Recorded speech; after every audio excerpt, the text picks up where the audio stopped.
For nearly 25 years, I wandered.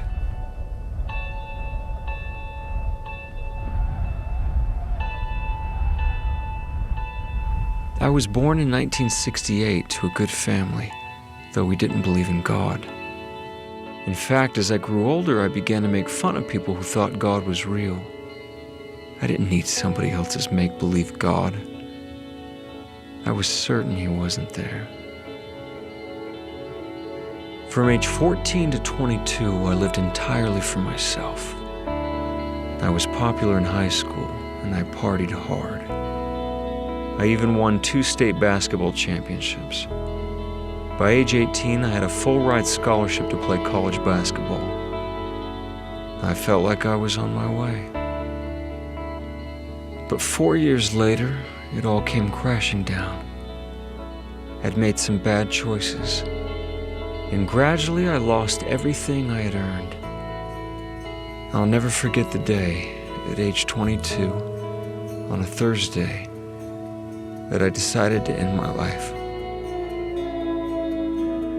I sat in the school cafeteria that day, thinking about how I was going to do it, how I would spend my last weekend on Earth, when I overheard 2 girls at a nearby table talking about fasting and prayer. I interrupted, asking them what fasting was. One of them told me it was something they did when they wanted help from God. It seemed so silly, but I listened, intrigued. That night, all alone, I knelt down and prayed for the first time in my life. I told God that I was going to fast, that I'd go without food and water for 24 hours, but that I wanted him to show himself to me. So I fasted. And for the first time in 8 years, I went without drugs and alcohol. But by the next day, nothing had happened. I didn't want to end my life anymore, but God never spoke to me. So I forgot about the whole thing. I knew he didn't exist. I went on with my life. And then oddly, a month later, an old friend called inviting me over. A friend I hadn't seen in 5 years. So we hung out one day, catching up on old times. When out of the blue, he said, "Todd, I don't know how to tell you this. I was scared to even invite you over. But yesterday I had a strong impression from God to call you. And God impressed me to tell you that he needs you on his side. Today." I was speechless. Was God real? Had he answered my prayer? Had he sent someone to me? I couldn't believe it, but he had.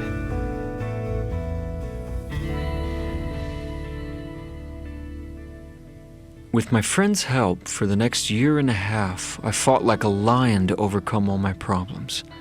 Up and down I went, succeeding and failing along the way. But little by little, I started to see small but obvious things happen in my life. The answers to questions that had long bothered me began to be revealed. Slowly, things started to change. Finally, I decided to attend church. One day, someone there reached out, inviting me to a church-sponsored picnic. I felt a bit awkward about it, but I decided to go. It turned out to be the straightest party I'd ever been to. No drugs, no alcohol, silly games for the kids everyone had brought. And then we had lunch, and someone wanted to pray over the hot dogs. I thought it was strange, but I bowed my head and closed my eyes. And then my life changed. 2 years after that initial fast and prayer, 700 days after I had pleaded with God in my closet, I felt something I had never felt in my life. Something 20 times stronger than any drug I'd ever taken.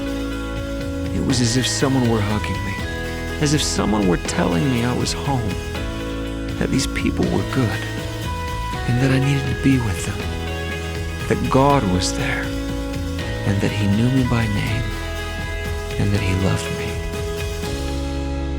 I had always thought that if God were to manifest Himself to me, that He would come down in a lightning bolt, or in a great clash of fire. But I learned that day at the picnic that I was wrong. I realized that it is part of our condition as mortals to sometimes feel as though we are surrounded by darkness. But even though we may feel lost, that God promises to illuminate the way before us, no matter how long it takes. For 2 years, God had nurtured a questioning soul. Little by little, He had given me as much as I could handle, until the day I was humble enough to hear fully what He wanted to tell me. I also learned by my own experience that spiritual light rarely comes to those who merely sit in darkness, waiting for someone to flip a switch. It takes an act of faith to open our eyes to the light of Christ. 20 years later, I still don't know everything, but I now know who I am. I know who God is, and I know that God's light is real.